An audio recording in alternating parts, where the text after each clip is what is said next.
93व्या सत्रामध्ये सगळ्यांचं मनपूर्वक स्वागत. आणि हा आपण आता जवळ 100च्या जवळ जात चाललेलो आहोत आणि एखादं 100 चांगल्या पद्धतीने साजरी करावी असा एक विचार मनात आहे. पण त्याला जसा वेळ आहे तसा काही कल्पना अनफोल्ड होतील येणाऱ्या काळामध्ये. पण तूर्तास आपण 93व्या सत्राचा आज आपण आनंद घेऊया. आणि प्रस्तावनेत मी आधी म्हटलं होतं तसं की डार्क कॉन्टिनेंट म्हणजे खरं तर आफ्रिकेचं वर्णन अनेक अंगाने करता येऊ शकतं. त्यातला गूढपणा, त्यातल्या साहसी कथा किंवा गुलामीच्या कथा किंवा ज्याला आपण म्हणूया it is land of opportunities also, असं वेगवेगळ्या अनुषंगाने आफ्रिका खंडाचा उल्लेख केला जाऊ शकतो. वेगवेगळ्या पद्धतीने आफ्रिका खंडाचा विचार करताना ऍक्च्युली एक गोष्ट मात्र तिकडचं सध्याच्या काळातलं जे राजकीय अराजकता ऍक्च्युली तिकडे आहे, त्याचा तिकडे जनसामान्यांवर झालेला परिणाम असा एक खरं तर आणखी वेगळा त्याला मानवी पैलू आहेच. मला वाटतं आपल्या आजच्या सत्राचा विषय हा त्या दृष्टीने उत्कंठावर्धक आहे आणि it will be treat to listen to Manishji. मला वाटतं आपला अधिक वेळ न घेता मला वाटतं मनीषजी आपण सत्र सुरू करावं. धन्यवाद. मी पुन्हा फॉर्मल होत नाही. मला बोलवलं, मला इथे काहीतरी बोलायला मिळालं, कारण बोलण्या इतका आनंदाची गोष्ट दुसरी कुठलीच नसते. म्हणजे गप्पाच टक झाडणे असं. तर आज मी जो विषय मांडतोय तो विषय म्हणजे एका पुस्तकाचा एक्स्ट्रॅक्ट आहे ऍक्च्युली. बट त्याच्या अनुषंगाने येणाऱ्या बऱ्याचशा गोष्टी मी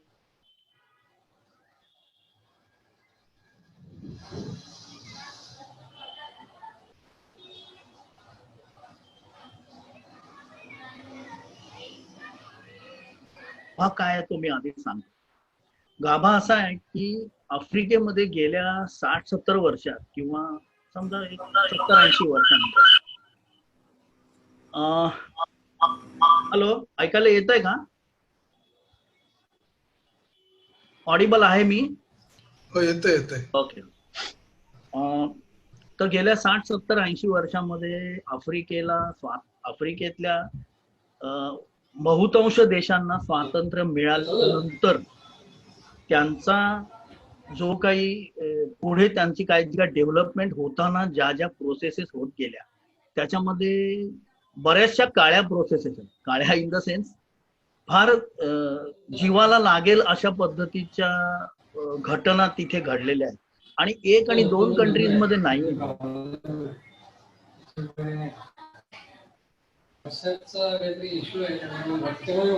ऐकू येत आहे का?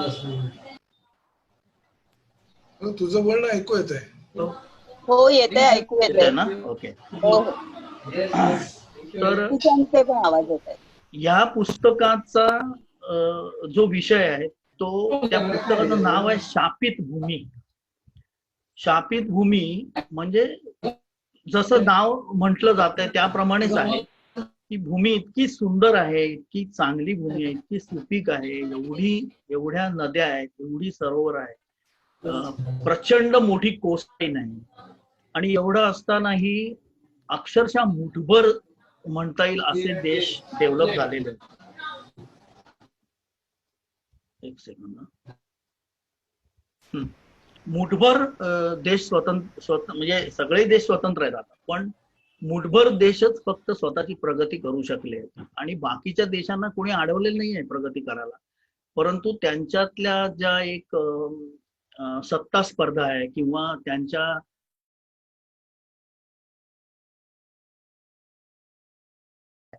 त्या तिढ्यामुळे एका जमातीच्या हातामध्ये राज्य आल्यानंतर दुसऱ्या जमातीवरती अत्याचार करणं हे जसं काय आपल्याला म्हणजे आपला अधिकारच आहे अशा तऱ्हेने आफ्रिकेतले देश वागलेले आहेत. आणि ही गोष्ट गेल्या एक 5-6 वर्षातली वगैरे नाहीये, गेली 60-70 वर्ष हे असं चाललंय. आता थोडासा बदल आपण अनुभवू शकतो थोडा. म्हणजे इथिओपिया म्हणा की पर्यटनाकडे, थोडं ऍग्रिकल्चरकडे आणि इतर काही गोष्टींकडे लक्ष द्यायला लागले. त्याच्यामुळे किंवा आपण आतापर्यंत जे केलं ते चुकलं आणि आपण त्याच्यावरती काहीतरी प्रयत्न केला पाहिजे, नवीन काहीतरी केलं पाहिजे. ह्या दृष्टिकोनातून हे देश कामाला लागलेले दिसतात. पण त्याआधी आतापर्यंत 2004-5 पर्यंत किंवा त्याच्या पुढच्याही कथा अजून डोळ्यासमोर आलेल्या नाहीयेत म्हणून ह्या पुस्तका ह्या पुस्तकाचं महत्व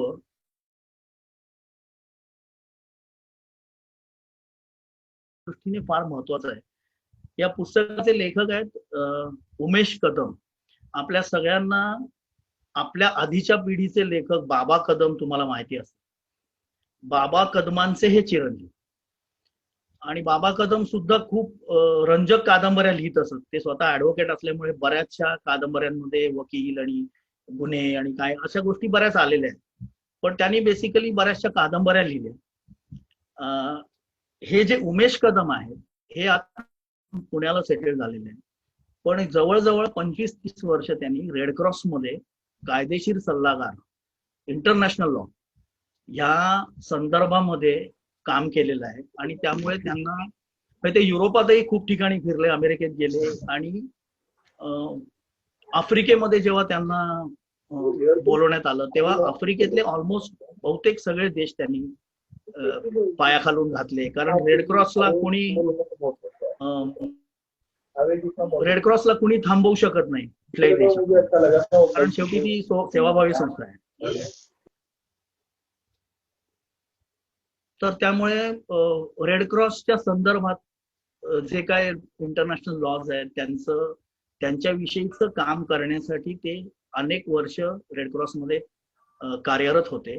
आणि मी परवाच त्यांच्याशी बोललोय आणि कदाचित मी नेक्स्ट नोव्हेंबरच्या पहिल्या आठवड्यामध्ये पुण्याला त्यांना भेटायला जाणार आहे. त्यावेळेस मी जी त्यांची पुस्तकं वाचली, सगळ्या पुस्तकांवरती जे त्यांनी लिहिलं नाहीये ते सगळं ते माझ्याशी बोलणार आहेत असं त्यांनी कबूल केलंय.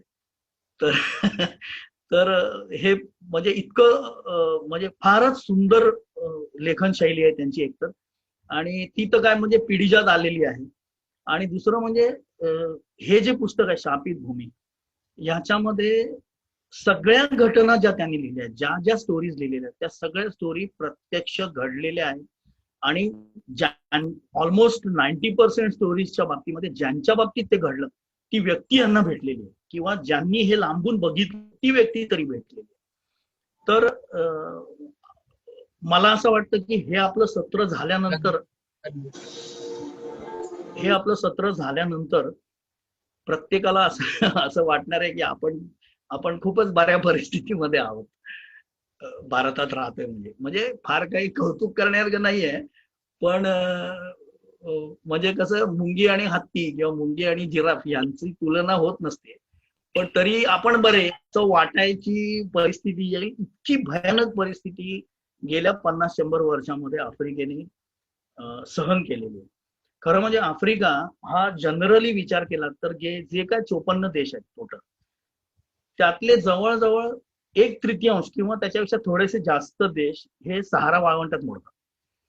म्हणजे नायजर, माली, जे काय म्हणजे उत्तर नायजेरिया, चॅड, लिबिया, अल्जेरिया, मोरोक्को, उत्तर आफ्रिकेमध्ये म्हणजे सहारा वाळवंटामध्ये मोडतात. सहारा वाळवंट हे US पेक्षाही मोठं आहे. आणि या ठिकाणी खूप काही गोष्टी घडून गेल्या. सहारा वाळवंटाला खूप मोठा इतिहास आहे. सहारा वाळवंट हे पूर्वी खूप ग्रीन होतं असं म्हणजे जॉग्राफिकली मानण्यात आलेलं आहे. तर अर्ध्यापेक्षा थोडेसे कमी देश हे सहारा वाळवंटाच्या एरियात आहेत. काही देश जवळजवळ तेवढेच किंवा त्याच्यापेक्षा थोडेसे जास्त हे ग्रीन पट्ट्यामध्ये, म्हणजे सेंट्रल आफ्रिका पासून ते जवळजवळ साऊथ आफ्रिकेपर्यंत इथले सगळे देश आहेत ते ग्रीन पट्ट्यामध्ये. आता ह्या ग्रीन पट्ट्यातले जे देश आहेत ते अतिशय समृद्ध आहेत. निसर्ग संपत्ती, ग्रीनरी आणि भाजीपाला किंवा शेती या बाबतीमध्ये. तर आता उत्तर आफ्रिकेतले देश तेलानी समृद्ध आहेत. हे मध्य आफ्रिकेतले किंवा साऊथ आफ्रिकेमधले देश आहेत ते या बाबतीमध्ये आहे. आणखीन एक त्याच्यात प्रकार पडतो की तिथे जगातलं सर्वात जुनं वाळवंट आहे. सहारा हे जगातलं जुनं वाळवंट नाही. सर्वात जुनं वाळवंट आहे नामीब डेझर्ट.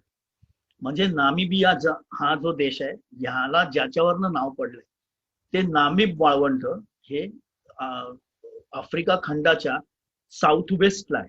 तिथे अंगोला, नामिबिया आणि साऊथ आफ्रिकेचा थोडासा भाग, अशा 3 कंट्रीज. जायर म्हणजे रिपब्लिक ऑफ कॉंगो, ह्याचा एक थोडासा भाग येतो. तर खरं म्हटलं तर आपण जर लांबून विचार केला किंवा वरून बघितली काय बर्ड सायविंग, तर असं वाटेल की हा कंट्री, हा जो प्रदेश आहे किंवा हा जो खंड आहे हा किती सुपीक आणि किती सुंदर खंड आहे आणि ह्याच्यात किती गोष्टी करता येण्यासारख्या आहे. पण एक तर जसं आपण म्हणतो की शिक्षण नाही त्यामुळे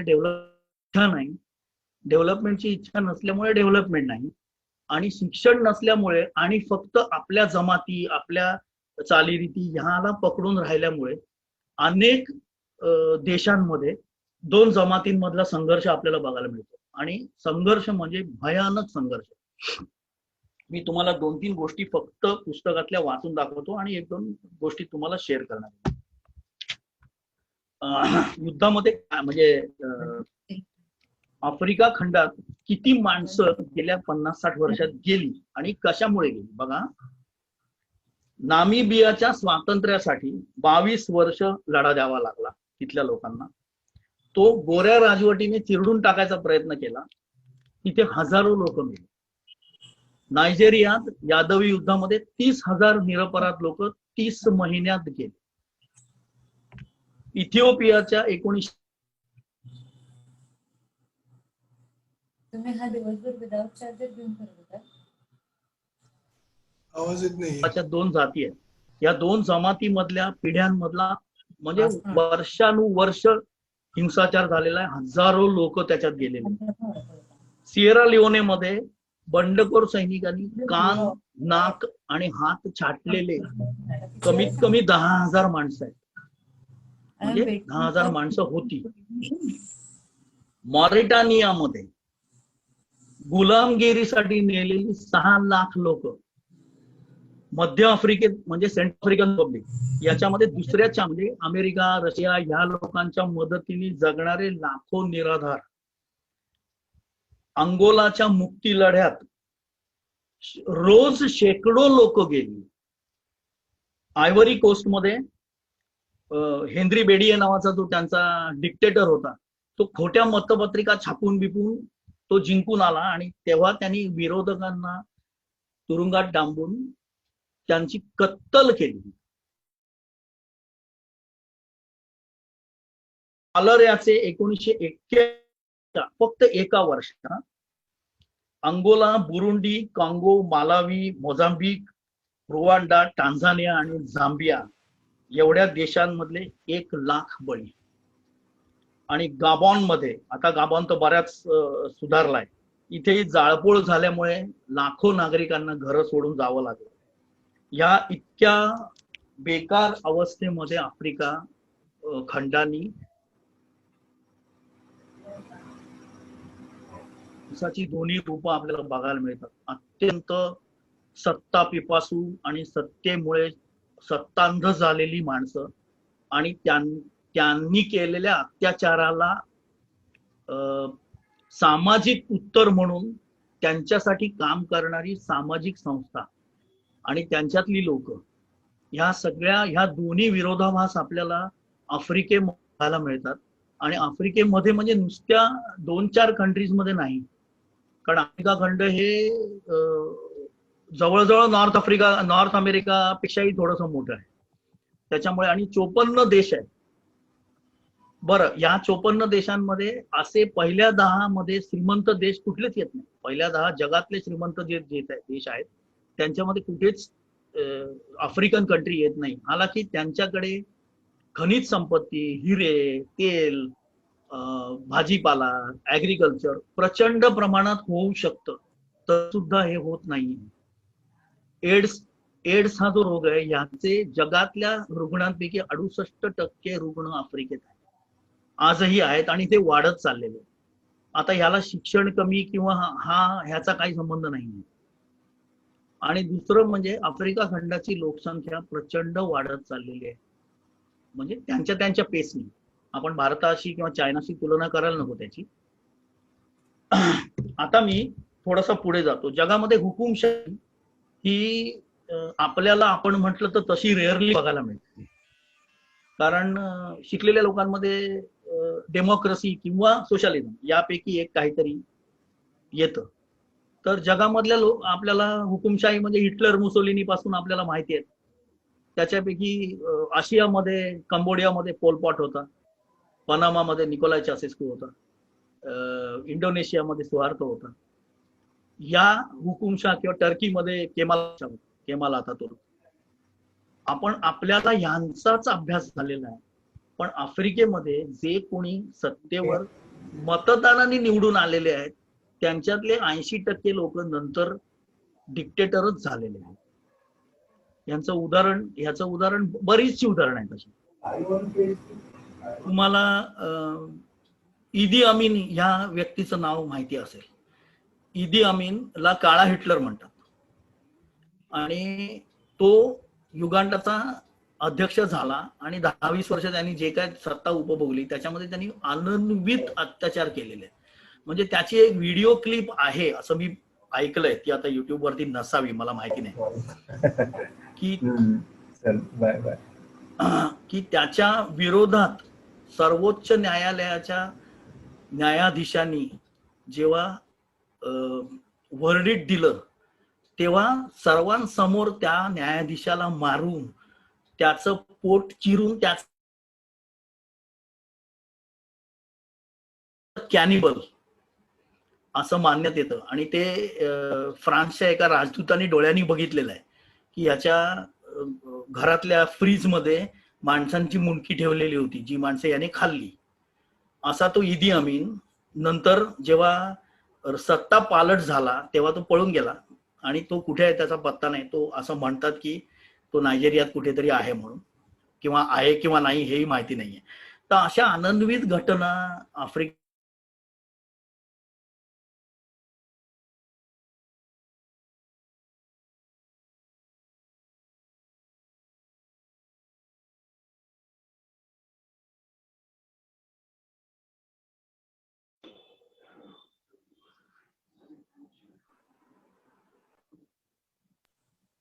प्रसाद सर,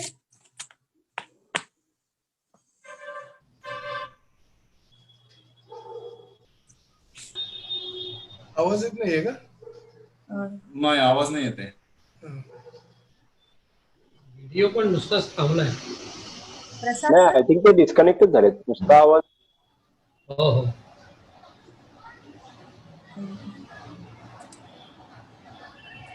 एक 2 मिनिटं ते कनेक्ट होतील परत.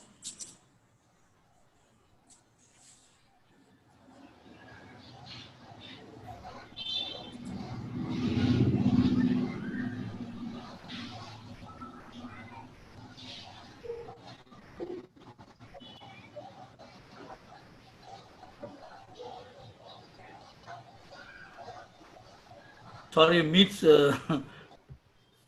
बाहेर पडलो होतो चुकून, माहित नाही काहीतरी अनस्टेबल कनेक्शन मुळे झालं. ओके. तर आपल्याला कसं आहे, आपल्याला शाळेत असल्यापासून ना काही खास देशांविषयीच आफ्रिकेतल्या माहिती दिली गेलेली आहे किंवा तिथल्याच पेट्रिऑट्स बद्दल आपण ऐकलेलं आहे. म्हणजे घानाचे ग्वामे नक्रुमा किंवा केनियाचे ज्युलियस नेरेरे किंवा आपले कांगोचे पॅट्रिस लुमुंबा, ज्यांनी जेव्हा त्यांच्यावरती युरोपियन क्लचेस गेले, म्हणजे बेल्जियमनी जेव्हा काँगो सोडलं तेव्हा पहिलं जे सरकार आलं ते पॅट्रिस लुमुंबांचं होतं. तर त्यांचा काहीतरी एक व्ह्यू होता. प्रत्येकच राजकीय पार्टीच्या मुख्याचा किंवा राजकीय पार्टीचा नव्याने आलेल्या आफ्रिकन सरकारवरती काहीतरी एक व्ह्यू होता की आपण काय करायला पाहिजे. आणि मग त्यांच्या मधल्याच मिलिटरी चीफने किंवा त्यांच्या असिस्टंट प्रेसिडेंटने काहीतरी रिव्होल्ट करून सत्ता आपल्या ताब्यात घेतली, आपल्याला असं दिसतं. तर या बाबतीतल्या कथा त्यांनी लिहिल्या आहेत आणि भयंकर म्हणजे डोळ्यात पाणी आणणाऱ्या कथा आहेत ह्या मला असं वाटतं हे पुस्तक ही पूर्ण सिरीज प्रत्येकाने वाचली पाहिजे, की समाजामध्ये किती माणूस हा कसा कुठल्या लेवलला जाऊ शकतो, म्हणजे दोन्हीकडे, कुठल्या लेवलला जाऊ शकतो आणि कुठल्या लेवलला जाऊ शकतो, दोन्ही गोष्टींचा आपण इथे तुम्हाला म्हणजे त्याचा वस्तुपाठ मिळेल. झांबियाचे जोमो केन्याटा तुम्हाला माहित असतील, आणि साऊथ आफ्रिकेचे फ्रान्सिस W.D. क्लार्क हा गोरा माणूस होता. बाकी हे सगळे ब्लॅक्स आहेत उरलेले, पण यांच्यापेक्षाही डेंजर लोक बाकीच्या देशांमध्ये उत्पन्न झाले आणि त्यांनी अक्षरशः आपल्याला पाहिजे ते केलं. काही दिवसापूर्वी मला असं वाटतं कुठल्या तरी आपल्याच सत्रामध्ये कोणीतरी संदीप वासलेकरांचा उल्लेख केला होता. त्यांचं एका दिशेचा शोध नावाचं खूप गाजलेलं पुस्तक आहे. तर त्याच्यामध्ये त्यांनी एक वाक्य लिहिलेलं आहे की ज्या देशाचा नेता मोठा म्हणजे भपकेबाज दाखवणं असतं ज्याचं, तो देश लहान असं समजायचं. म्हणजे ज्या देशाचा नेता हा मर्सिडीज मधनं फिरतो आणि पायलट कार्स असतात पुढे मागे आणि त्यांच्यासाठी सगळं चाललेलं आहे असं आपल्याला दिसतं, तो देश नक्कीच गरीब आहे किंवा डेव्हलप नाही. आणि त्याच्या उलट जे नेते साधे आहेत, साऊथ कोरियाचे अध्यक्ष सायकलवरनं जात असत आपल्या ऑफिसमध्ये, किंवा इस्रायलचे अध्यक्ष, आधीचे अध्यक्ष जेव्हा रिटायर झाले तेव्हा ते 1 BHKच्या अपार्टमेंटमध्ये राहत असत. म्हणजे तेव्हा असा जर विचार केला तर तो देश मोठा होतो, कारण त्यांना देश मोठा करायचा असतो, आपल्याला मोठं नसतं करायचं. आणि याची असंख्य उदाहरणं उमेश कदम साहेबांनी या पुस्तकामध्ये लिहिलेली आहे. मी 1-2 तुम्हाला कथा फक्त त्यांच्या सांगतो आणि फार डोळ्यात पाणी येईल अशा कथा आहेत या सगळ्या. जेव्हा कॉंगो बेल्जियमच्या लोकांनी कॉंगोच्या लोकांच्या हातात दिला की तुम्ही आता हा देश सांभाळा, त्यावेळेस जे सरकार आलं त्याच्यामध्ये पॅट्रिस लुमुंबा हे अध्यक्ष होते आणि त्यांनी देश चालवायला सुरुवात केली होती. पण त्याच वेळेला त्यांना काही 1 वर्ष 1.5 वर्षानंतर त्यांना पदच्युत करून मोबुटू नावाचा त्यांचा जो नंतरचा अध्यक्ष आला त्याने सत्ता ताब्यात घेतली. आणि त्या मोबुटूंचा पॅरलल एक व्यक्ती मोईश शोम्बे म्हणून, त्यांचा एक वेगळा पक्ष होता, त्यांना सगळ्यांना त्यांनी गुंडाळून ठेवलं, स्वतः राज्यावर बसला आणि डिक्टेटर सारखं कॉंगो चालवलं. कॉंगो अतिशय गरीब झालं, कारण ही जी राज्य चालवण्याची पद्धत आहे ती फार भयंकर होती या माणसाची. तर यांच्या बरोबर अंगुजा कार्ल ए बॉन्ड नावाचा माणूस, या मोईश सोंबेंच्या भावाचा मुलगा, तो इंटरनॅशनल पॉलिटिक्स मध्ये MA केलेलं होतं त्यांनी कुठल्या तरी मोठ्या युनिव्हर्सिटीमध्ये अमेरिकेत. आणि तिथून तो परत आल्यानंतर त्याला परराष्ट्र मंत्री म्हणून मोबुटूने ठेवलं की आपली इमेज तरी बाहेर चांगली पाहिजे. आणि मग त्याने कामाला सुरुवात केली. 10 का 12 वर्ष त्यांनी काम केलं. आणि जायरेची म्हणजे आता कॉंगो म्हणजे त्यावेळेला जायरे बनवला त्यांनी, कारण कॉंगो नावाचे 2 देश आहेत, रिपब्लिक ऑफ कॉंगो आणि डेमोक्रेटिक रिपब्लिक ऑफ कॉंगो. तर रिपब्लिक ऑफ कॉंगो हा मोबुटू आल्यानंतर त्यांनी नाव बदललं, जायरे केलं किंवा जायर असं म्हणतात त्याला. तर या अंगुजा कार्ली बॉन्ड या माणसाने जायरची इमेज इंटरनॅशनल पॉलिटिक्स मध्ये खूप चांगली केली. आणि जायरचं जे खनिज होतं त्या खनिजाला प्रचंड मागणी वाढली, त्यामुळे परकीय चलन आलं, त्यामुळे जायरमध्ये खूप काही गोष्टी करता आल्या. पण सत्ता स्पर्धा किंवा दुसऱ्याचे कान भरणं किंवा हलक्या कानाचा राजा असणं हे एखाद्या देशाच्या दृष्टीने किती वाईट आहे हे या गोष्टीवरून लक्षात येतं. इतकं सगळं चांगलं चाललेलं आहे, या अंगुजा कार्ली बॉन्ड या माणसाचं इतकं नाव सगळीकडे होतं. आणि असं असताना दुसऱ्या कुठल्या तरी एका छोट्या खात्याच्या मंत्र्यांनी मोबुटू साहेबांचे कान भरले. आणि कान भरल्यानंतर त्यांनी वन फाईन मॉर्निंग या अंगुजा कार्ले बॉन्डला अटक केली, 1 वर्ष तुरुंगात डांबला आणि छळ केला त्याचा, लिटरली छळ केला की तू माझ्या विरोधात कारवाया करतोयस, तुला माझी जागा हवी आहे. तो म्हणाला मला असं काही नकोय, मला जायरेची डेव्हलपमेंट हवंय. तर ते नाही होऊ शकत, म्हणजे त्याला करूच दिलं नाही. 1 वर्ष त्यांनी जे केलेलं सगळं सगळं बासनात गुंडाळून ठेवलं, त्याला स्वतःला आतमध्ये टाकला. आणि 1 वर्षानंतर जेव्हा चौकशीमध्ये कुठेतरी हे बाहेर पडलं की छोट्या खात्याच्या मंत्र्यांनी कान भरल्यामुळे अंगुजा कार्लेबॉन्ड यांचं नाव खराब झालं, तेव्हा मोबुटू स्वतः गेले, त्याला तुरुंगातून बाहेर काढला. तेव्हा अंगुजानी सांगितलं की मला गोळ्या घाला, ठार मारा, मला जगायचंच नाही आता. या 1 वर्षाच्या कारकिर्दीत तुरुंगात माझा जो काही छळ झालेला आहे, त्या छळामुळे मला प्रचंड मनस्ताप झालेला आहे, मी फॅमिली पासून लांब आहे, मला मारून टाका. तेव्हा ते म्हणाले नाही, माझी चूक झाली. मोबुटू म्हणाले माझी चूक झाली आणि मी आता तुला परत राष्ट्र काय म्हणतात त्याला, काहीतरी वेगळंच त्यांनी पद चालू केलं, राष्ट्रायुक्त नावाचं पद सुरू केलं आणि त्याला अमेरिकेत पाठवलं, बेल्जियममध्ये पाठवला. बेल्जियममध्ये पाठवल्यानंतर त्यांना कळलं, अंगुजा बॉन्डला कळलेलं होतं की हा माणूस कधी उलटू शकतो. त्यामुळे त्यांनी बेल्जियन सरकारला सांगितलं की मला राजकीय आश्रय हवाय, मला आणि माझ्या फॅमिलीला. तो त्यांनी दिला आणि मग एकदा तो दिला म्हटल्यानंतर त्यांनी मोबुटूंचा सगळा कारभार बाहेर काढला त्यावेळेला जेव्हा तो काम करत होता. आता तो सगळा आल्यानंतर जायरेची प्रतिमा पूर्ण उतरली, पूर्ण इकॉनॉमीची वाट लागली. मोबुटू हा माणूस लोकशाही मार्गाने काही करत नाही हे समजलं, हा हुकुमशाही मार्गाने काय वाटेल ते चालू असतं त्याचं, असं समोर आलं जगाच्या. आणि मग एक दिवस ही पण गोष्ट 1-2 वर्ष चालली आणि मग त्यानंतर मोबुटूंचा एक खास माणूस अंगुजाला भेटायला बेल्जियमला गेला आणि सांगितलं की त्यांनी तुला बोलवलंय. तो म्हणला मी नाही येणार. मी कसा येणार, मी मुद्दाम काय सिंहाच्या तोंडात जाऊ की काय. तर त्यांनी सांगितलं नाही, तसं नाही, तुला पुन्हा ही इमेज चांगली करण्यासाठी काहीतरी करायचंय. शेवटी एक धाडसी निर्णय घेऊन अंगुजा परत आले आणि त्यांना एक स्वतंत्र पद तयार करून त्या जागेवरती बसवलं. पण ते असताना मोबुटूंची सत्तावरतीची जी पकड होती ती पूर्ण खराब झालेली होती. त्यांची सत्ता सुद्धा इतर कॉंगोनीज लोकांनी उलटून टाकली आणि मोबुटू पळाले, स्पेनमध्ये पळाले आणि त्यानंतर 3-4 महिन्यांनी ते वारले. अंगुजाचं काय झालं हे शेवटपर्यंत कोणाला कळलं नाही. आता इथे गोष्ट संपत नाही. एक दिवस साऊथ आफ्रिकेतल्या एका हॉस्पिटलमध्ये एक माणूस आणि त्याची बायको स्वतःच चेकिंग करायला गेले होते. तेव्हा डॉक्टरनी सांगितलं की तुम्हाला काय झालंय. तर काय काय झालंय, त्यांनी कार्डिओग्राम काढला, हे ते. त्यांनी सांगितलं की तुम्हाला हार्टचा प्रॉब्लेम आहे, तुम्ही काय तेलकट खाता का, स्मोकिंग करता का, दिस दॅट, जे काय असेल ते विचारलं. ते म्हणले नाही, मी रोज 1 तास वॉकिंगला जातो वगैरे वगैरे. मग तुम्हाला टेन्शन आहे का. ती म्हणला हा टेन्शन आहे मला. तर टेन्शन कशाचं आहे काय माहिती नाही, कारण मी बऱ्याचशा टेन्शनच्या ह्याच्यातनं मी काय तुम्हाला सांगू शकत नाही डॉक्टर.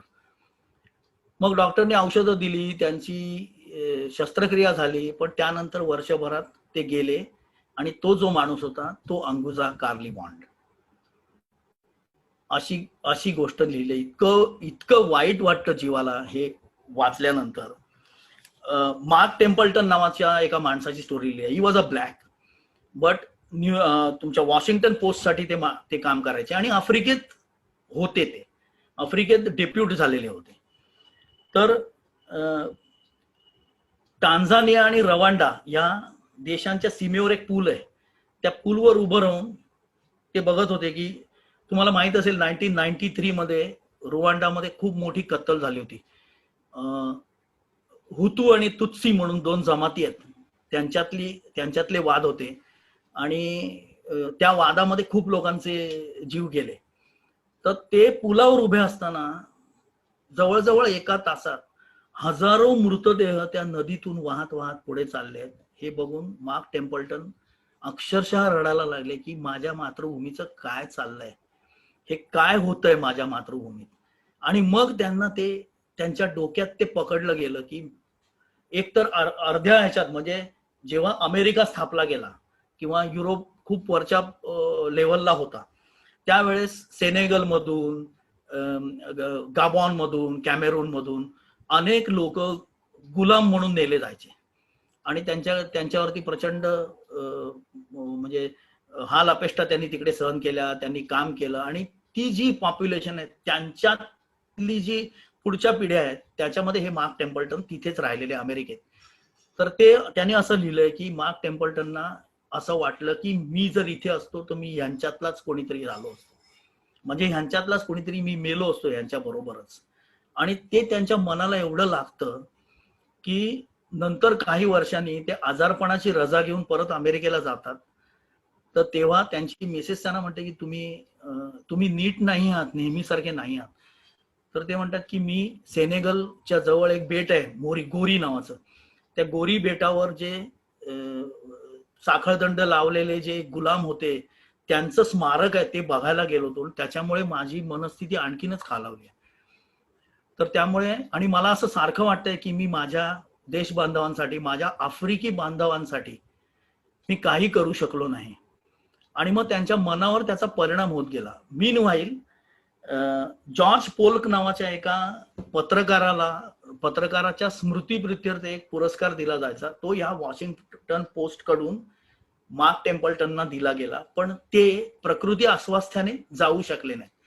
तर त्यांची बायको डोरोथी ती तो पुरस्कार घेऊन आली आणि घेऊन बाहेर पडल्यानंतर तिने आपल्या ड्रायव्हरला सांगितलं की आपण हा पुरस्कार मार्क टेम्पल्टनना दाखवायला जाऊ.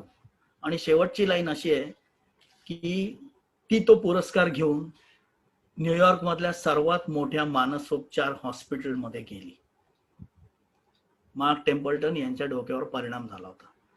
म्हणजे एका ब्लॅकने दुसऱ्या ब्लॅकवर केलेला अन्याय बघून तिसऱ्या ब्लॅकला जे वाईट वाटतं ते बघून आपल्याला पाझर फुटतो. म्हणजे मी ही कथा वाचता वाचता माझ्या कित्येकदा डोळ्यात पाणी आलंय. मी मला वाटतं आपलं बोलताना का दुसऱ्या कुठे बोलताना मी बोललो होतो की दारिद्र्याची शोध यात्रा नावाचं एक पुस्तक आहे, हेरंब कुलकर्णी म्हणून त्याचे लेखक आहेत. मी पुस्तक वाचून रडलोय असं गेल्या 40 वर्षात झालं नाही, पण ते पुस्तक वाचून मी घळाघळा रडलो होतो आणि ते पुस्तक मी 9 जणांना प्रेझेंट दिलं आतापर्यंत. त्यानंतर हे दुसरं पुस्तक म्हणजे आफ्रिकेतील आतषबाजी सुद्धा मी वाचली, पण त्याच्यात काही विनोदी कथा आहे. हे पुस्तक वाचल्यानंतर मला अतिशय वाईट वाटलं आणि मला असं वाटलं की हे याबद्दल आपण बोललं पाहिजे कुठेतरी. तर विनोद सर तुम्हाला मी खरंच धन्यवाद देतो. बरं, फक्त काँगो किंवा फक्त झांबिया, फक्त टांझानिया याच्याबद्दल नाही, बॉस्टन मधल्या एका विद्यापीठात BA करणारा एक माणूस, मी नाव आत्ता नाही सांगत, नंतर सांगतो, त्या माणसाची ही कथा आहे की त्याचं एका अमेरिकन मुलीवर प्रेम होतं. म्हणजे खरं म्हणजे उलट होतं, त्या अमेरिकन मुलीचं त्याच्यावर प्रेम होतं आणि त्याला एक कोणीतरी सहचारिणी मिळतीये म्हणून तो आपला टाइमपास तिच्याबरोबर ही वॉज गोईंग अराउंड. आणि बॉस्टन मध्ये इंटरनॅशनल पॉलिटिक्स मध्ये तो BA करत होता. तर त्याच्या होणाऱ्या बायकोनी, म्हणजे ती बर्निस नावाची जी बाई होती, तिने त्याला विचारलं की चार्ल्स तू इथून गेल्यानंतर कुठे नोकरी करणार? तर तो म्हणाला नोकरी बिकरी नाही करणार. अरे पण शिकायला आलायस ना तू. हा मग काय झालं, मग काय बिझनेस करणार आहेस का? बिझनेस वगैरे मला काही इंटरेस्ट नाही. मग तू काय करणार? मग आपण लग्न झालं की काय, म्हणजे मी कमवायचं आणि तू बसणार असं आहे का? तो म्हणाला नाही तू वेडी आहेस, मला लायबेरियाचा अध्यक्ष व्हायचा आहे.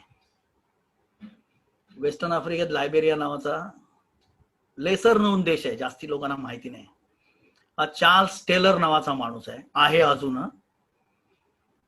द हेग नावाचं जे हॉलंड मधलं जे इंटरनॅशनल कोर्ट ऑफ जस्टिस आहे त्यांच्या अंडर जो तुरुंग आहे द हेग मध्ये, त्या तुरुंगात 2003 पासून 50 वर्षाची सश्रम कारावासाची शिक्षा तो भोगतोय, चार्ल्स टेलर.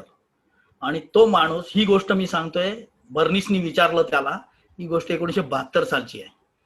6.25 फूट उंच आणि कसा ब्लॅक म्हणता येणार नाही असा गव्हाळ वर्णाचा, इंडियन वर्णाचा, असा हट्टा कट्टा, भयंकर हट्टा कट्टा, अशा चार्ल्स टेलरनी खरोखरच लायबेरियाला जाऊन जमतील ते सगळे उद्योग करून लायबेरियाचा अध्यक्ष झाला.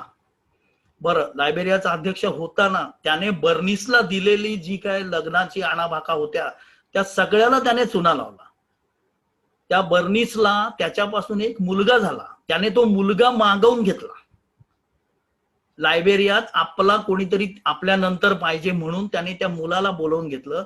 तो मुलगा त्याच्याही पेक्षा डेंजर निघाला. म्हणजे चार्ल्स टेलरच्या विरोधात जो बोलेल त्याचे पाय कापायचे किंवा एक हात एक पाय कापायचा, कान कापायचे, नाक तोडायचं आणि त्याला तडफडत ठेवायचा, औषध पाणी नाही, काही नाही. असे कित्येक, म्हणजे त्याच्यावरती नोंद मृत्यू 40,000. म्हणजे ज्याच्यासाठी त्याच्यावरती खटला भरला गेला त्याच्यामधला आकडा आहे 40,000. आता माहिती नाही आणखीन किती मृत्यू झाले असतील.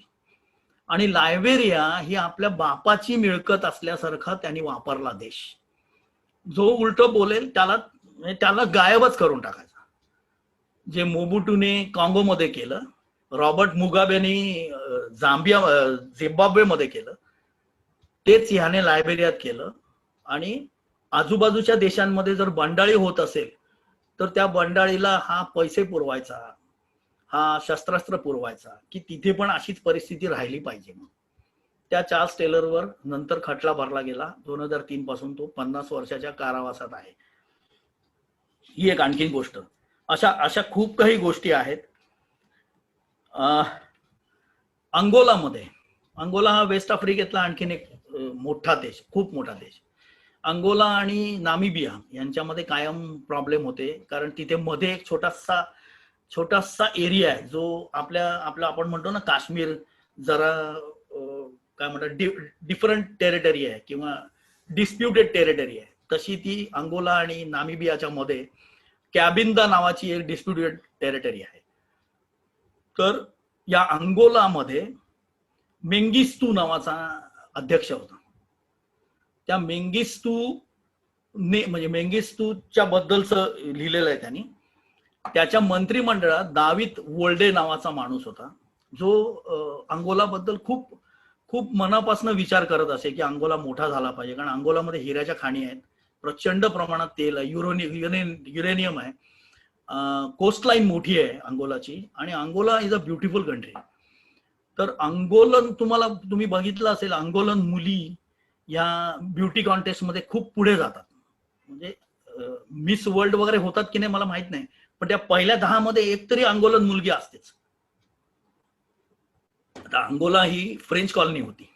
जेव्हा फ्रान्सने अंगोलाला स्वातंत्र्य दिलं तिथे परत सेम झालं जे काँगोत झालं, म्हणजे जायरमध्ये झालं, झिम्बाब्वेत झालं, जिकडे तिकडे.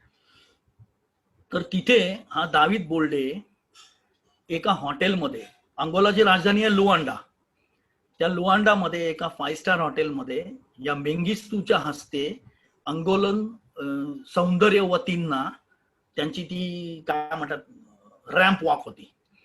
आणि मग त्यातली एक कोणतरी ठरलेलीच होती, कोण सुंदर आहे वगैरे ते ठरलेलं होतं आधी.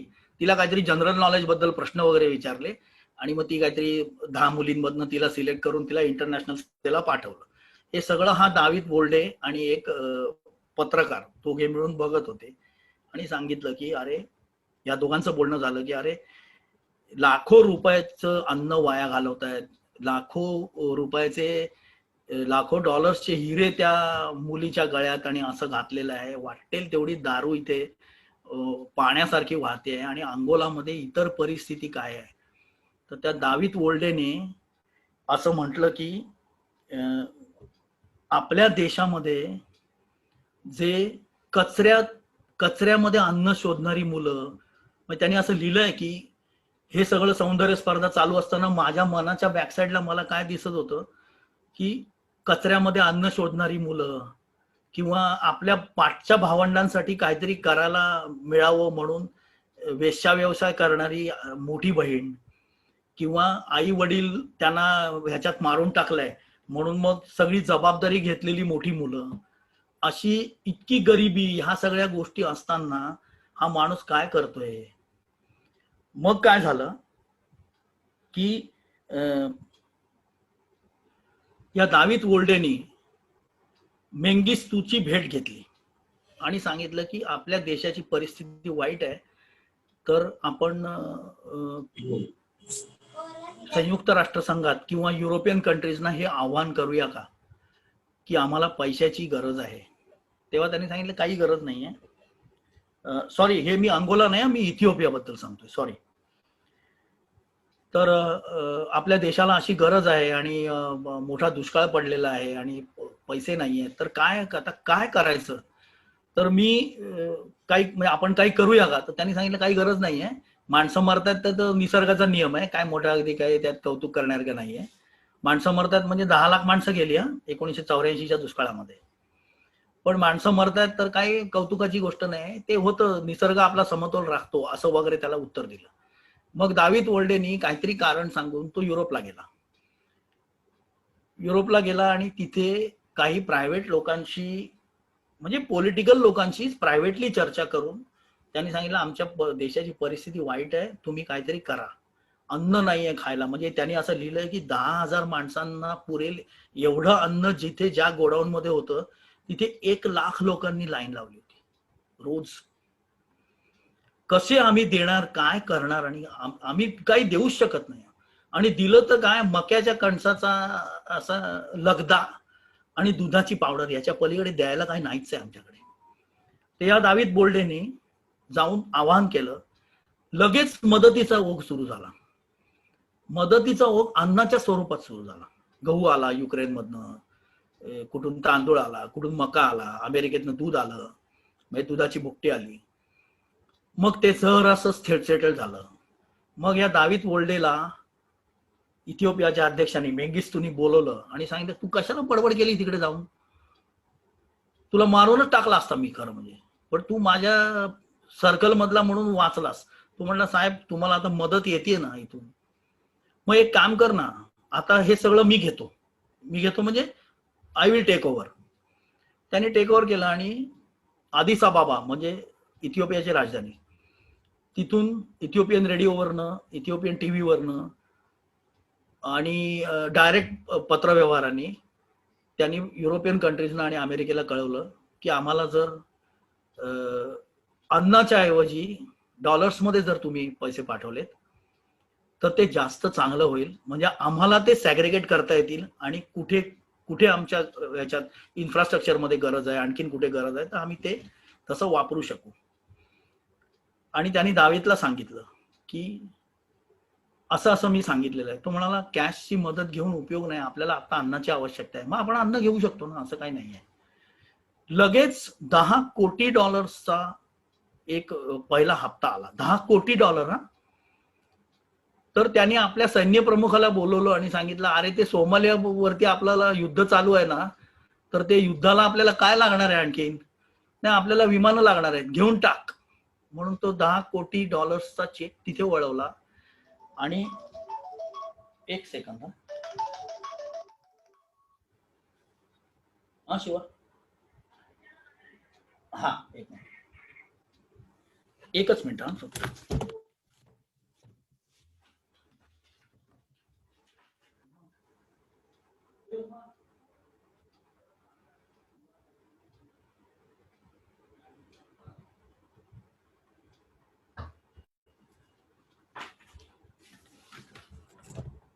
सॉरी.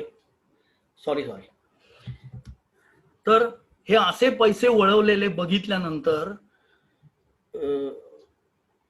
अक्षरशः त्या दावीत वोल्डेने हाय खाल्ली. आणि शेवटची लाईन आहे त्या गोष्टीची की इथिओपियामधल्या एका स्थानिक वृत्तपत्रात एक छोटीशी जाहिरात आली की 49 वर्षाचे आपल्या मंत्रिमंडळातील दावीत वोल्डे यांनी घरात गळफास लावून आत्महत्या केली. का, आपल्या बंधू भावांना काही मिळावं म्हणून जो प्रयत्न केला होता त्यातनं आलेले पैसे असे वापरले जे मला करायचं नव्हतं. ऍक्च्युली माझ्या देश बांधवांसाठी मला काहीतरी वेगळं करायचं होतं. अशा काही गोष्टी इतक्या सुंदरपणे त्यांनी मांडलेल्या आहेत. आणि ह्या फक्त इथल्या काय म्हणतात त्याला, हे असे 2-4 देश नाही आहेत. सोमालिया आहे, मोझाम्बिक आहे, रुवांडा आहे, तुमच्या युगांडा ह्या देशाविषयी तर भयंकरच म्हणजे हे आहे. युगांडाचे अध्यक्ष होते मिल्टन ओबोटे म्हणून. त्या मिल्टन ओबोट्यांचे मित्र म्हणजे केनियाचे अध्यक्ष ज्युलियस नियरेरे. तर त्यामुळे ह्या दोन्ही देशांचे हे जोडलेले देश आहेत. म्हणजे केनिया आणि युगांडा हे अगदी जवळपासचे बॉर्डर शेअर करणारे देश आहेत. तर या दोन्ही देशांमध्ये सौहार्द होतं जिथपर्यंत मिल्टन ओबोटे आणि ज्युलियस नियरेरे यांची मैत्री होती. नियरेरे अनेक वर्ष होते केनियाचे अध्यक्ष. त्यांनी केनियाला खूप पुढे नेलं. पण इदी अमीनने युगांडामध्ये सत्ता काबीज केल्यानंतर या इदी अमीनला राष्ट्राध्यक्ष म्हणून मान्यता द्यायसाठी जेव्हा नियरेरेंना विचारलं तेव्हा ते म्हणाले की मी ह्या माणसाला मान्यता देणार नाही. मिल्टन ओबोटे हाच खरा त्यांचा म्हणजे नेता आहे.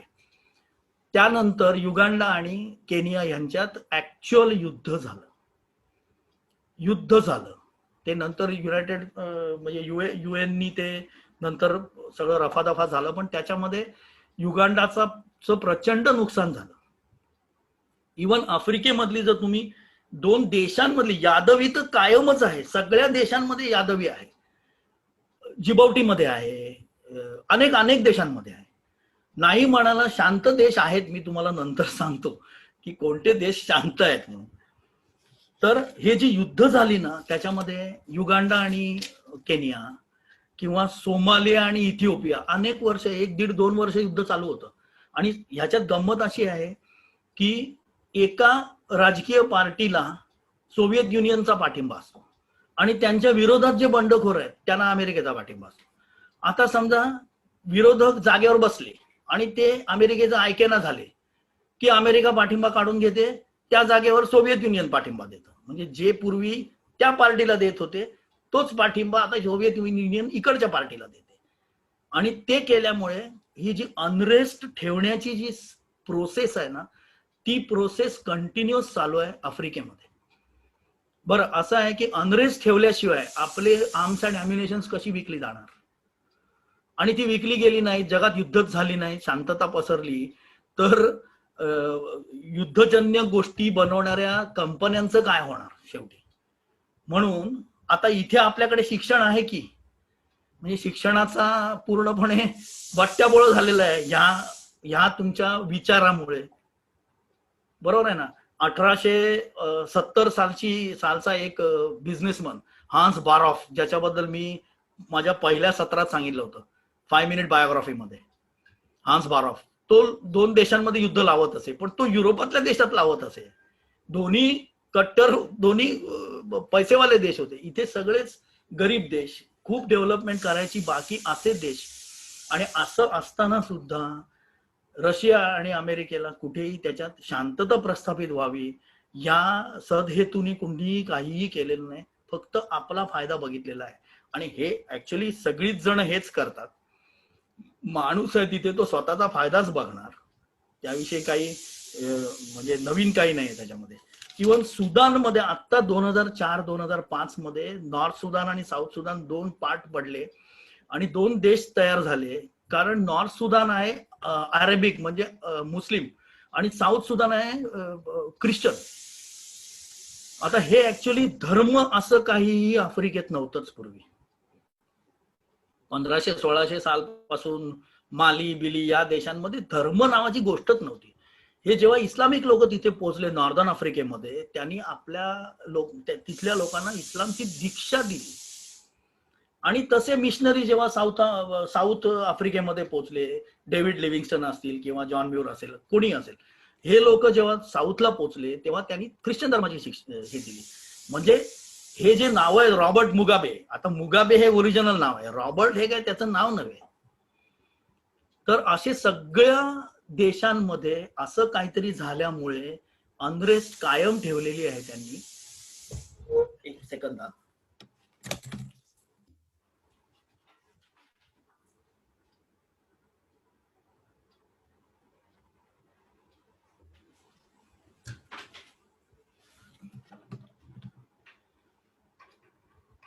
सॉरी जरा डिस्टर्ब होतंय मध्ये.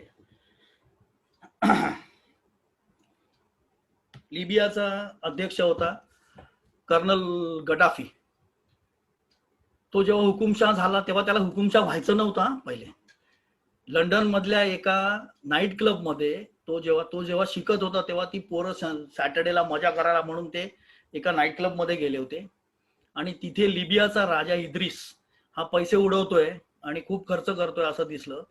तेव्हा ह्यांनी जाऊन त्याला सांगितलं की मी मोहम्मद गडाफी, मी इथे शिकतोय, असं असं आहे, मी लिबियन आहे, असं तसं. आणि बाहेर पडताना तो आपल्याला मित्राला म्हणाला की याला एकदा जागेवरनं खाली काढणार आहे मी आणि मी तिथे बसणार आहे आणि मग लिबियाला मी डेव्हलप करून दाखवतो. त्याने 44 वर्ष राज्य केलं, अक्षरशः राज्य केलं. पण सुरुवातीची वर्ष कुठलाही हुकुमशहा जसा असतो तसाच तो चांगला होता. रॉबर्ट मुगाबेंना झिम्बाब्वेमध्ये एका पत्रकाराने विचारलं होतं, when are you bidding a goodbye to Zimbabwe people. त्याच्यावर रॉबर्ट मुगाबेनी काय म्हणावं, वेअर आर दे गोईंग.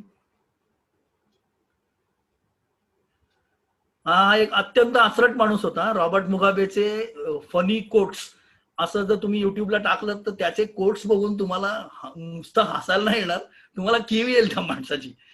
पण त्यांनी 36 वर्ष राज्य केलं आणि झिम्बाब्वेची वाट लावली. सोमालियामध्ये यांनी पण म्हटलंय, आपणही आपल्याही वाचनात येतं की जगामध्ये कुठेही नसलेला नोटांचा बाजार हा सोमालियात आहे. आणि एवढ्या एवढ्या थप्प्याच्या थप्प्या बांधलेल्या जुन्या नोटा कुठल्याही देशाच्या मिळतात. तुम्ही डॉलर द्यायचे आणि कुठच्याही देशाच्या चालू नोटा तुम्हाला मिळतात. सोमालियात चोऱ्या होत नाहीत, म्हणजे लोकल चोऱ्या होत नाहीत. का माहितीये का? कारण $10 वर्थ जर तुम्ही चोरी करायची म्हटली तर तुम्हाला एक मोठी सॅक आणायला लागेल. एवढे सोमालियन शिलिंग्स त्याच्यामध्ये बसतील. म्हणजे जर तुम्हाला $10,000 चोरायचे असतील तर तुम्हाला ट्रक घेऊन यायला लागेल. एवढ्या नोटा चोराव्या लागतील तुम्हाला, तेव्हा त्याची किंमत $10,000 होईल. इतकं चलन खाली उतरलेलं आहे. आणि म्हणून सोमालियांनी काय केलं होतं, इथिओपियाशी जेव्हा युद्ध झालं त्या इथिओपियाच्या युद्धामध्ये त्यांना सोमालियाला वाटलं होतं की आपल्याला सोव्हिएट युनियन मदत करते, आपण आरामात इथिओपियाचा बराचसा पार्ट सोमालियाला लावू, म्हणजे त्यांच्या म्हणण्याप्रमाणे ग्रेटर सोमालिया करायचा होता त्यांना. तर चपराक बसल्यासारखे मागे आले सगळे, कारण सोव्हिएट युनियनच्या पाठिंब्याचा काही उपयोग झाला नाही आणि इथिओपियन रिबिल्सनी त्यांना ढकललं मागे आणखी. तर ते ढकलल्यामुळे काय झालं, त्यांचा एरिया छोटा झाला. But Somalia is in a very strategic position. सोमालियाची कोस्टलाईन ही आफ्रिकेतल्या कुठल्याही इतर देशांच्या कोस्टलाईन पेक्षा जास्त आहे. आणि सोमालियाची तुम्ही बघितलं असेल, जर त्याची जॉग्राफी बघितली तर त्याची चोच आहे त्याला वरती मोठी. त्या सोमालियानी युद्धामध्ये स्वतःला एवढं हे करून घेतलं की त्यांच्याकडे चाचेगिरी करण्यापलीकडे दुसरं काय कामच राहिलं नाही. म्हणून ऍक्च्युली सोमालिया म्हणजे चाचे, सागरी चाचे, हे आपलं जे समीकरण आहे ना ते त्याच्यामुळे झालंय. म्हणजे प्रत्येक देशाला काही ना काही कुठे ना कुठे शाप मिळालेलाच आहे. कुठे राज्यकर्त्यांकडे, कुठे, आणि म्हणजे आता लिबिया सारखा देश, ऑइल एवढं प्रचंड आहे पण गडाफीचं डोकं फिरलेलं होतं. नाही म्हणाला अल्जेरिया, त्यातल्या त्यात शांत देश आहे, त्यातल्या त्यात शांत. तर ह्या अशा सगळ्या गोष्टी कदम साहेबांनी लिहिल्या, इतक्या सुंदर गोष्टी लिहिल्या आणि म्हणजे तुम्हाला पुस्तक ठेवणार नाही खाली, इतकं सुंदर लिहिलंय. आणि त्याच्यानंतर त्यांची जी पुढची पुस्तकं आहेत ती सगळी तुम्ही वाचाल. आफ्रिकन आतषबाजी किंवा त्यांच्या ज्या हुडू आणि चालीरीती यांच्याबद्दलचं जे पुस्तक आहे त्यांचं खूप सुंदर आहे. आणि 2-3 कादंबऱ्या आहेत. जिहाद म्हणून एक सुंदर कादंबरी आहे त्यांची, धर्मयुद्ध. तर अशा जवळजवळ 9 का 10 मोठ्या स्टोरीज आहेत ज्या ऍक्च्युअल घडलेल्या आहेत आणि त्या त्यांनी लिहिलेल्या आहेत त्याच्यात. आता बघा, या सगळ्यामध्ये इतक्या हुकुमशाही आणि इतक्या भयंकर अवस्थेतल्या देशांमध्ये सुद्धा मालावी म्हणजे east African, south east African देश आहे, छोटासा देश आहे. नामिबिया, अल्जेरिया, मॉरिशस, मादागास्कर आणि सिशल्स, एवढे देश त्यातल्या त्यात शांत आणि बऱ्यापैकी मानले जातात. कारण आफ्रिकेत केनिया असं म्हणतात की सेफेस्ट आहे म्हणून, पण तसं नाही आहे.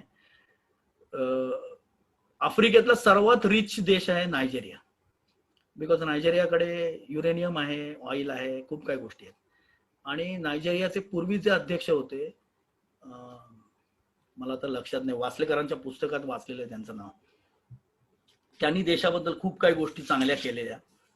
तर मला असं वाटतं हे पुस्तक वाचल्यानंतर आपण एकदा पुन्हा एकत्र भेटलं पाहिजे किंवा त्याच्यावर चर्चा केली पाहिजे. कारण की 9 वाजले, आपल्याला एक 5 मिनिटं आहेत ना अजून, कोणाला काय प्रश्न असतील तर मला जे काय जनरल सांगायचं होतं ते मी 2-3 गोष्टीतनं सांगितलं. माझ्याकडे खूप काही गोष्टी आहेत, पण तुमचा उत्कंठा मी संपवणार नाही. एका सुदान मधल्या एका बाईची गोष्ट आहे. एक म्हणजे डॉक्टर बाई होती ती, सुदानच्या सरकारी दवाखान्यात डॉक्टर होती. तर एका बेल्जियन का कुठच्या पत्रकारांनी तिची मुलाखत घेतली आणि तिने सुदानच्या त्यावेळच्या कारभारावर काहीतरी लिहिलं, म्हणजे बोलली ती. ह्याने जाऊन ते युरोपामध्ये सगळीकडे म्हणजे ते मीडियामुळे ते पुढे आलं. तर हिला सरकारी नोकरीतनं असताना तिची बदली केली कुठेतरी आतमध्ये, जिथे शेवटची बस पोचल्यानंतर पुढे काहीतरी 10 तास चालायला लागतं वगैरे, असा काहीतरी एक प्रचंड कुठल्या तरी जागेमध्ये तिची बदली केली. आणि नुसती बदली नाही केली, तिला जे काय तिथे दिलं होतं घर किंवा काही, तिथे माशा, डास, पंखा नाही, जेवण एक वेळेला मिळेल, अशा तऱ्हेने तिचा छळ केला थोडक्यात. आता हे होत असताना त्याच पत्रकारांनी तिला शोधून काढलं. पुन्हा ती गेली, म्हणजे तिची मुलाखत घेतली. ती मुलाखत परत आल्यानंतर मग मग कळलंच की आता ही आपल्या देशाच्या विरुद्धच आहे. हे तेव्हा तिला कळलं की आता आपल्याला पकडणार आणि आता छळ होणार आपला. तर ती चॅड नावाचा जो देश आहे त्या चॅडला पळून गेली आणि चॅडवरनं ती कुठे गेली माहिती नाही. आणि मग ड्रॉप आउट होतो आणि इकडे एक छोटासा प्रसंग येतो की सुदानमध्ये कसा छळ चाललाय लोकांचा याच्याविषयी एका बाईने एक कादंबरी लिहिली आहे. त्याचं ह्यांच्यातर्फे UN तर्फे त्याचं आपण प्रकाशन करायचं आहे. त्या सोहळ्याला ती येणार आहे आणि ती अरब असल्यामुळे ती फक्त डोळे ओपन ठेवून बुरखा बिरखा घालून येणार आहे. ते सगळं झाल्यानंतर तिची मुलाखत घ्यायला हॉटेलमध्ये एक पत्रकार जातो. तेव्हा ती सांगते की मी ह्या ज्या व्यक्तीबद्दल लिहिलेलं आहे ती व्यक्ती इथे लंडनमध्येच राहते, त्या बाईनेच मला हे सगळं सांगितलेलं आहे, म्हणून हे काय याच्यापेक्षा जास्त मला काही विचारू नका. पत्रकार गेल्यानंतर तिच्या मनातला एक विचार तिने दाखवलाय की ती जी एमा जी पळून गेली चाडला ती मीच आहे हे याला कळलं असेल का? ज्या बाईबद्दल मी ही कादंबरी लिहिली ती बाई मीच आहे, मीच तो छळ सहन केलेला आहे, हे त्याला कळलं असेल का असं तिच्या मनात आलेलं आहे. अशी गोष्ट आहे ती. आणि ही खरी म्हणजे सगळ्या खऱ्या घडलेल्या गोष्टी आहेत. तर मला असं वाटतं की ह्याच्यावर बोलण्यासारखं खूप आहे. तुम्हाला जर कोणाला रेफरन्सेस आफ्रिकेबद्दलच्या पुस्तकांचे हवे असतील तरी मी ते देऊ शकतो. एक अरविंद साने म्हणून आहेत, एक जाता जाता 1-2 मिनिटं फक्त बोलतो. अरविंद साने म्हणून होते, 2003ला त्यांनी पुस्तक लिहिलं अविस्मरणीय युगांडा. तर ते पुस्तक आत्ता माझ्या वाचनात आलं 2020ला. तर काय झालं, ते पुस्तक वाचल्या मी त्याच्यावर त्यांचा पत्ता होता पुण्याचा. मी तिकडे फोन केला त्यांना की म्हटलं मला, कारण काय होतं पुस्तकात माणूस जरा हातचं राखून लिहितो. अशा गोष्टी ज्या त्यांनी अनुभवलेल्या असतात त्या प्रत्यक्ष त्यांच्याशी बोलण्यात जी मजा येते ती पुस्तकातनं येत नाही. म्हणून मी त्यांना फोन केला. तर मिसेस साने भेटल्या मला आणि त्या म्हणाल्या की ते 2 वर्षापूर्वी वारले आणि तुम्ही कोण? म्हटलं असं आहे, मी हे पुस्तक आत्ता वाचलं म्हणून मला खूप बोलावंसं वाटलं म्हणून मी फोन केला. तर त्या म्हणाल्या की मी आजच अमेरिकेहून आली आहे आणि माझी 2 मुलं अमेरिकेत असतात. एकेका मुलाकडे मी 6-6 महिने अशी राहते, पण इथे काही कामं होती, लाईफ सर्टिफिकेट द्यायचं होतं वगैरे, म्हणून मी इथे आले आहे आणि हा पहिला फोन आहे तुमचा घरात येणारा. तर मी तुम्हाला काय पाहिजे सांगा. मी म्हटलं तुम्ही हे जे सगळं लिहिलंय, कारण हे अरविंद साने जे होते हे बँक ऑफ बडोदाच्या कंपाला शाखेमध्ये म्हणजे युगांडाची कॅपिटल 4 वर्ष त्यांनी काम केलं. आणि युगांडा इतका डेंजर देश आहे की खाली बँक आणि वरती राहायची सोय, कारण बाहेर पडलं तर काय सांगता येत नाही कधी तुम्ही रॉब व्हाल आणि काय व्हाल. तर त्या मिसेस सानेंनी मला हे सांगितलं की तुम्ही या, आम्ही तुम्हाला व्हिडिओ दाखवतो की लोक आम्हाला येऊन थ्रेट देतात, पैसे काढा, डॉलर द्या, असं तसं. म्हणजे इन्शॉर्ट असतं सगळं वगैरे सगळं मान्य आहे, पण इतकी परिस्थिती युगांडामध्ये आम्ही बघितलेली आहे डोळ्यांनी. आणि त्याच्याच बरोबर मी म्हटलं मग अविस्मरणीय लिहिलंय तुम्ही आणि बहुतेक सगळं असंच लिहिलेलं आहे. ते म्हणे नाही, लोक इतकी चांगली आहेत, लोक इतकी मदत करतात आणि भाज्या फळं इतकी सुंदर मिळतात, स्वस्त मिळतात की आम्हाला यावंसं वाटत नव्हतं. म्हणजे हे रोजच झालंय. कुठे बॉम्बलास्ट झाला, कुठे येऊन कुणी थ्रेटच दिला. आणि ते थ्रेट म्हणजे ते पांगा म्हणून एक मोठं आफ्रिकन हत्यार असतं, त्यांनी ते डायरेक्ट पायच कापतात किंवा हातच कापतात अशी, आणि ठेवून देतात तसंच. काय करत, एका मुलाची कहाणी लिहिली आहे त्यांनी की आई वडील वगैरे सगळ्यांना मारलं त्या रिबेलियन्सनी आणि ह्याचा हात तोडला आणि कान कापले का नाक कापलं आणि सोडून दिला. बघ कसं झुरळ नाचतंय, बघ कसं, असं तो तडफडत होता. आणि त्याला सोडून गेले तर तो 4 दिवसांनी रेडक्रॉसची लोक तिथे गेली तर मेले ते. आता लोक सगळ्यांना आता क्रिमेशन करा म्हणून, हा जिवंत सापडला. तर का रे तू काय केलं? तो म्हणे मी बैलाचा कडबा खाऊन राहिलो 4 दिवस. कडबा खाऊन राहिलो कारण जगण्याची इच्छा होती, हे सगळं सांगायचं होतं कोणाला तरी. इतकी बिकट अवस्था आफ्रिकेमध्ये लोकांनी सहन केलेली आहे. आणि आफ्रिका तुम्हाला माहिती आहे ग्रीन कंट्री असल्यामुळे, ग्रीन एरिया असल्यामुळे कुठे कुठे आतमध्ये कुठे कुठे त्यांचे तळ असतात आणि तिथे काही होऊ शकतं. जसं तो वीरप्पन होता ना आपल्याकडे, चंदनाच्या जंगलात फिरायचा तो, तर ते फारच थोडं छोटं, इतकं आफ्रिका मोठं आहे. या चार्ल्स टेलरनी, मी लायबेरियाचा अध्यक्ष मगाशी म्हणालो, त्यांनी नाओमी कॅम्पबेल नावाची एक ब्लॅक हे होती, तुम्हाला माहिती असेल, मॉडेल होती, तिला हिरे दिले प्रेझेंट असंच. तर तिने हे सगळं होताना एका युरोपियन मुलीने बघितलं हे आणि तिने गौप्यस्फोट केला की हे हिरे अंगोलातनं आणलेले आहेत आणि चार्ल्स टेलरनी दिलेत. का तर चार्ल्स टेलर बरोबर तिने आपलं जरा संध्याकाळ घालवावी असं. म्हणजे हे देशाचं कोणालाच काय पडलेलं नाही आहे. आपल्याकडे हिरे होतात ना तर दिले, बस संपला विषय. इतकी बिकट अवस्था आफ्रिकेमध्ये आहे. त्या मानाने मला असं वाटलं आपण खरंच वी आर इन हेवन. जे वाटतंय ते बोलता तरी येतंय. बरोबर. तर इथे मी थांबतो. कुणाला काही रेफरन्स हवे असतील तर मला फोन करा, मी भरपूर रेफरन्सेस देईन. मला इथे बोलवल्याबद्दल थँक्यू. कोणाला काही प्रश्न असतील तर आपण विचारू शकता.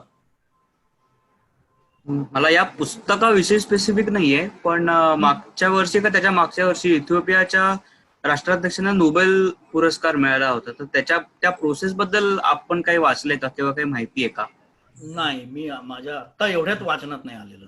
कारण इथिओपिया असं म्हणतात की आफ्रिकेमधला सर्वात पुरोगामी देश आहे आता ह्या क्षणी.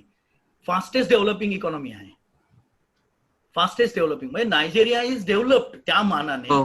राईट. इथिओपिया नव्हता, पण इथिओपिया आता टोमॅटोची शेती, गाजराची शेती, सांस्कृतिक थोडंसं काहीतरी, पर्यटन, अशा सगळ्या गोष्टींमध्ये खूप गुंतवणूक करतोय. कारण 74 साली जेव्हा इथिओपियामध्ये मोठं राजकीय गाहूर झालं तेव्हा त्यांचा जो राजा होता हेले सेलासी म्हणून, त्याला पदच्युत केलं आणि तिथून राजवट संपली, मोनार्की संपली. या इथिओपियाबद्दल एक alone on the blue Nile नावाचं एक फार सुंदर पुस्तक आहे. तुम्ही जर वाचलं नसेल तर, म्हणजे आपण म्हणतो 10 things you should do before you die, तसं हे पुस्तक आहे. कुनो स्टायबेन नावाचा रेन्केनबर्ग युनिव्हर्सिटी मधल्या, जर्मनी मधला, म्युनिक मधला एक माणूस, तो 7.25 फूट उंच आणि 3 फूट रुंद होता, असा ठणठणीत. तो एकटा इथिओपियाच्या जिथून नाईल, ब्लू नाईल जिथून उगम पावते, ती उगम पावते लेक टानामधून, पण तिथे जो सगळ्यात मोठा धबधबा आहे 30-60 नावाचा, त्या धबधब्यापासून तो पॅपेरसच्या बोटीतून निघाला आणि खार्टूमला पोचला, सुदानला. 155 मैल त्याने 7 आठवड्यामध्ये एकट्याने क्रॉस केलं. त्याची कहाणी आहे आणि ते मराठीत अवेलेबल आहे, इंग्लिशमध्ये पण आहे. जगदीश गोडबोले म्हणून फार मोठा माणूस होऊन गेला, त्यांनी त्याचं हे लिहिलेलं आहे, म्हणजे ट्रान्सलेशन केलेलं आहे. तर मी शशांक तुला सांगेन की म्हणजे आता नोबेल बद्दल मला वाचनात आलं तर मी सांगतो तुला. Okay, thank you. मला प्रश्न असं नाही, पण माझं एक साधारण आफ्रिकेबद्दलचे जे जी काही वाचलेत ना त्याच्याबद्दल मला थोडंसं शेअर करायचं, कारण त्याचा उल्लेख तुमच्या आत्ताच्या व्याख्यानात पण आले सत्रात.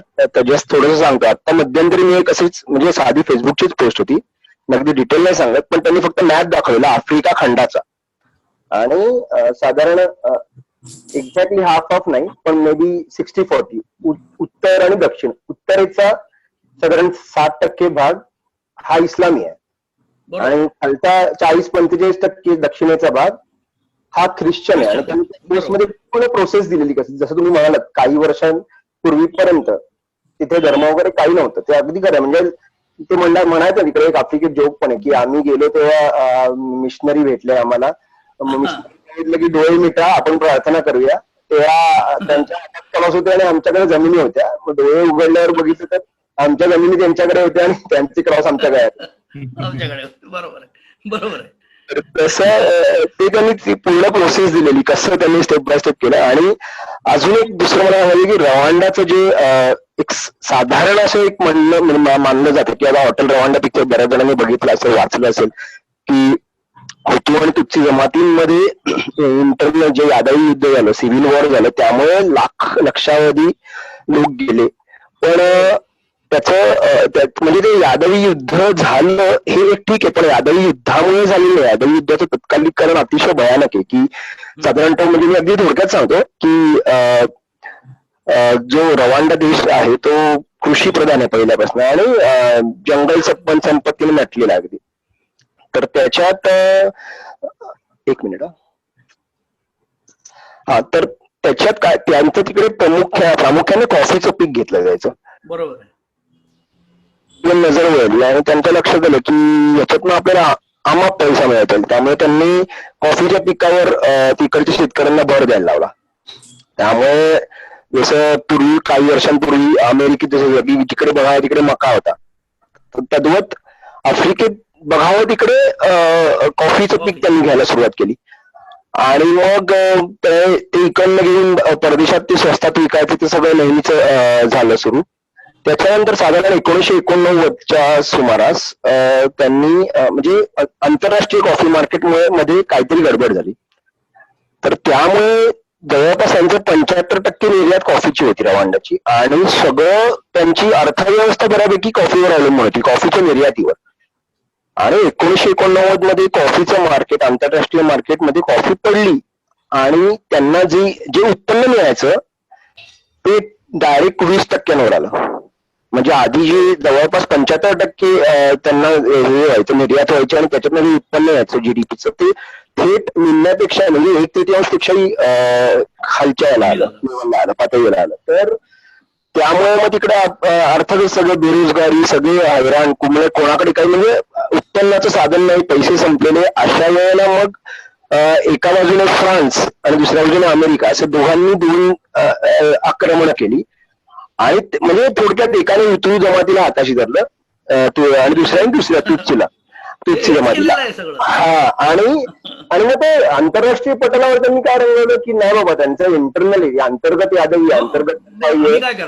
हा, आणि मुख्य म्हणजे त्यांचा जो सुखासीन देश होता, सगळं चांगलं ऍग्रिकल्चर खूप स्ट्रॉंग होता, आणि सगळं त्यांचं वन्यजीवन समृद्ध होतं, तो अक्षरशः भिकेला लागला. आणि त्याच्यात त्यांनी एक सांगायचं, सॉरी, त्यांनी जेव्हा आता त्यांच्याकडे पैसे नाहीत रवांडाकडे असं झालं, तेव्हा IMF म्हणजे आंतरराष्ट्रीय नाणेनिधीने कसं आफ्रिकेतल्या अनेक देशांची वाट लावली त्याच्याबद्दलच आहे की IMF ने एक तो एक प्रोग्राम आहे त्यांचा, हा स्ट्रक्चरल ऍडजस्टमेंट प्रोग्राम म्हणतात त्याला. त्याच्यात त्यांनी सगळं म्हणजे सरकारी तुमचं जे आहे ना ते बंद, सगळं खाजगीकरण कंपल्सरी करायला लावून सरकारचं उत्पन्न कमी आणि खाजगीकरण म्हणजे यांच्या कंपन्या सगळ्या, आणि ते सगळं उत्पन्न घसत घालायला सुरुवात झाली. आणि जी परिस्थिती बिघडत गेली ती डायरेक्ट यादवी युद्धानंतर थांबली ती. तर ते हे म्हणजे आता तुम्ही म्हणाला तेव्हा मला हे आठवलं की अतिशय भयानक आहे ते. हॉटेल रवांडामध्ये सगळं दाखवलंय, पण अर्थात ही बॅकग्राऊंड कुठेच आलेली नाहीये. ही फक्त करंजीकरांच्या घातसूत्रमध्ये त्यांनी ते दिलेलं आहे. बरोबर आहे, बरोबर आहे. आणि तरी आश्चर्याची गोष्ट म्हणजे Rwanda is one of the safest country in Africa right now. आणि त्याची जी कॅपिटल आहे किगाली, ते आफ्रिकेतलं सर्वात स्वच्छ शहर म्हणून मानलं जातं. अच्छा. हा, आणि त्या रवांडामध्येच जगातले जे गोरिला आहेत त्यांचं संवर्धन तिथे केलं जातं. रुआंझोरी रेंज म्हणून जी रेंज आहे तिथे, तर तिथे एका फ्रेंच बाईनी अभ्यास केला होता ह्यांच्यावरती, गोरिलावरती, बिरुटे गार्डिकास म्हणून. आणि तिचा नवरा होता रॉन ब्रिंडामूर म्हणून, तो नॅशनल जिओग्राफिकचा फोटोग्राफर होता. तर तिथे जी जमात आहे ना ती गोरिलाचं मांस खातात. तर ही त्यांना कॉन्झर्वेशन मध्ये घ्यायचा प्रयत्न करत होती, आणि त्यांना ती खायला मिळत नव्हतं ते गोरिलाचं मांस, म्हणून त्या लोकांनी या बिरुटेचा खून केला. ही रवांडातली सगळ्यात म्हणजे निसर्गावर प्रेम करणाऱ्या एका व्यक्तीचा खून अशा तऱ्हेने केला गेला. म्हणजे शेवटी माणूस हे जनावरच आहे, हे अगदी पटतं आपल्याला 100%. अजून कोणाला काही प्रश्न असतील तर मला वाटतं 9:20 होत आहेत. आय होप मी खूप बोर नाही केलं कोणाला ना. नाही.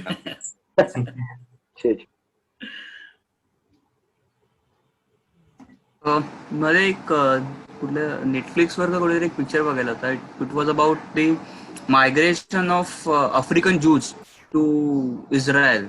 तर त्याच्याबद्दल काही वाचलंय का तुम्ही? म्हणजे मला आता पिक्चरचं नाव आठवत नाहीये. म्हणजे ते असं होतं की कुठल्या तरी ते क्रेसॉट हे करतात आणि मग त्याच्या थ्रू ते मायग्रेशन करतात जे जूज आहेत आफ्रिकन त्यांचं. नाही, याविषयी पण माझ्या वाचनात आलेल्या काही गोष्टी सांगतो. 1900 सालचं एक पुस्तक आहे माझ्याकडे, अजूनही आहे. ते आफ्रिकेवर आहे, पण त्याचं नाव आहे आउट ऑफ आफ्रिका. म्हणजे ती बाई स्पॅनिश आहे आणि तिने येऊन इथे लिहिलेलं आहे. तर किंवा गांबिया नावाचा एक देश आहे वेस्ट आफ्रिकेमध्ये. गांबिया जी नदी आहे तिच्या आजूबाजूची जमीन म्हणजे गांबिया देश.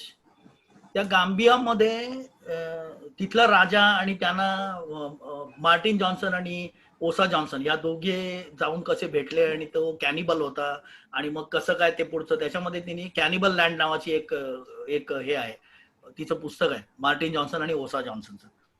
नंतर माझ्याकडे 1890 सालचं एक पुस्तक आहे, अजूनही आहे, वर्ल्ड अँड इट्स पीपल म्हणून. त्याच्यामध्ये जुने आफ्रिकन कंट्रीजना जी नावं होती ना, रोडेशिया किंवा बचवाना लँड किंवा सोमाली लँड, त्याबद्दलचं हे लिहिलंय त्यांनी की कसे लोक आहेत आणि काय वगैरे सगळं. रिचर्ड बर्टनची आणि जॉन स्पेकच्या पुस्तकांमध्ये पण आफ्रिकेचाच सगळा इतिहास आहे.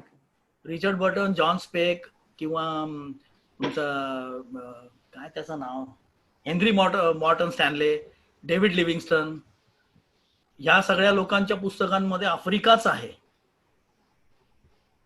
अशी खूप, एक आर्मांड टेनिस नावाच्या माणसाचं पुस्तक आहे माय आफ्रिका म्हणून, खूप सुंदर पुस्तक आहे. पण त्यांनी ते वाईल्ड लाईफ आणि सामाजिक चालीरीती याच्याबद्दल लिहिलेलं आहे, पॉलिटिक्स आणलेलं नाही त्यांनी त्याच्यात. अजून काही म्हणायचं तर शिबा राणीच्या शोधात नावाचं एक फार सुंदर पुस्तक आहे जुनं, शिबा राणीच्या शोधात. तुम्हाला किंग सॉलोमन्स माईन हे माहिती असतील, सॉलोमनचा खजिना, असे लहानपणी एक पुस्तक मिळायचं. म्हणजे ती खरी घडलेली आहे गोष्ट, पण ते जरा थोडंसं त्यांनी फ्लावराईज केलंय. तर तो जो देश आहे ना तो आहे सेंट्रल आफ्रिकन रिपब्लिक, जिथे ही कुकवानाची च्या खाणी आहेत असं म्हणतात, आणि तो जगातल्या सर्वात गरीब देशांपैकी मानला जातो. पहिल्या 5 गरीब देशांमध्ये जे आफ्रिकन कंट्रीज आहेत, नायजर आहे, माली आहे, सेंट्रल आफ्रिकन रिपब्लिक आहे, डेमोक्रेटिक रिपब्लिक ऑफ कॉंगो आहे, आणि आणखीन एक जिबौटी आहे, मला वाटतं, आठवत नाही मला. तर त्या देशांविषयी इतकी पूर्वी मोठं सॉलोमनचा खजिना बिजिना, पण ते आता काही नाहीये तिथे, गरीब देश झालेले आहेत अगदी. मला वाटतं मुकुंदरावांना काय विचारायचंय. हा, किंग सॉलोमन माईन्सवर पिक्चर आहे मला वाटतं ना, त्या दोन नावाचं पिक्चर आहे. एक स्टुअर्ट ग्रँजरचा 1948चा पिक्चर आहे, आणि एक 1981 मध्ये रिचर्ड चेंबरलेन आणि शॅरॉन स्टोन यांचा पिक्चर आहे. 2 आहेत. किंग सॉलोमन्स माईन 2 आहेत. ती ट्रू स्टोरी आहे का? हो, ती true story. Is it a true story और काय? येस. ताहिर खान नावाच्या माणसाचं पुस्तक आहे किंग सॉलोमन्स माईन. याच्यावरती त्याने जे काय संशोधन केलंय त्याच्यावरती. हा ताहिर खान खूप गमतीदार माणूस आहे, त्याचं वाचायला पाहिजे, खूप मोठा तो पत्रकार आहे. तर त्यांनी त्याच्यात लिहिलंय की ही जी जागा आहे कुकवाना कुकवाना म्हणतात जी, ती जागा सेंट्रल आफ्रिकन रिपब्लिक मध्ये आहे. ओके. हा,